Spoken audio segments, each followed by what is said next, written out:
Back with my colleague John North to offer some perspective on this talk around it. John, yes, let's just put a bow on our conversation about the third grade retention law, because there have been a lot of calls for lawmakers to add some tweaks, changes.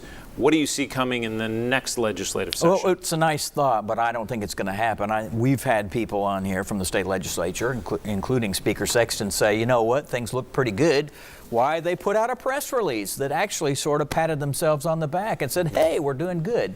So despite kind of the angst and the dyspepsia, if you will, that some households have had through this, I don't think we'll see any significant changes. I'm glad I don't have to take this test. Let's move to national politics. Speaker McCarthy and Joe Biden cut a deal, and Republicans in the House signed off on it. Democrats in the House signed off on it. Just for those who are keeping score, Representative Burchett voted against the deal. So did Representative Harshbarger in East Tennessee. Chuck Fleischman, East Tennessee, did vote in favor of this, raising the debt ceiling. And let me add another name to that, which is very interesting if you're sort of play with the chess pieces. Mark Green, a Republican from Middle Tennessee who may have gubernatorial ambitions, also was with Fleischman in voting for this. Look, let's be honest. Our 401ks would like to stay kind of fat. You want to still get your Social Security, Medicare, etc. They needed to make this deal. You know, they can jockey around and rattle their sabers, but they needed to make this deal. And you see people couch it in various different ways in terms of why they voted yes or why they voted no. I'm going to listen to the Treasury Secretary who says we're in serious trouble if we don't do this. A lot of people like to slow down. It's summertime. Yes. Let's enjoy some cocktails. Yes. No. Adult beverages. Now is the time to run for office, John. We have an election in August for the city of Knoxville.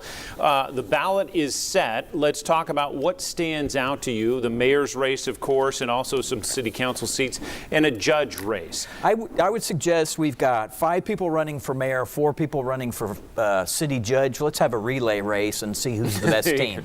But it is interesting to have 5 candidates for mayor. That's the first time I can remember that in a while. One is an activist. Another, I believe, is the billiards and brews gentleman who wasn't so happy with how the city treated him during COVID. And also, obviously, we've got American Cannon, who has the fattest war chest amongst those 5. It's summer entertainment, I guess. Light, maybe.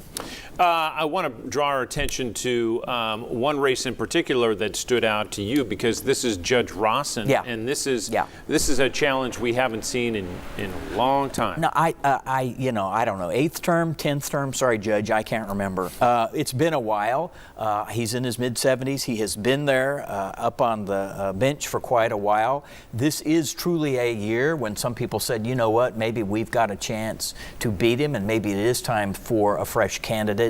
And I'm confident we will this summer, if you watch Inside Tennessee, we will have these candidates on, or we'll have them on WBIR, and it will be interesting because it really does sort of, he is, one could argue, it's good or bad. He's either a target because he's been there a long time, or he's been there a long time and that's a reason to keep him. John North, thank you. Thank you for watching. Have a great rest of your Sunday.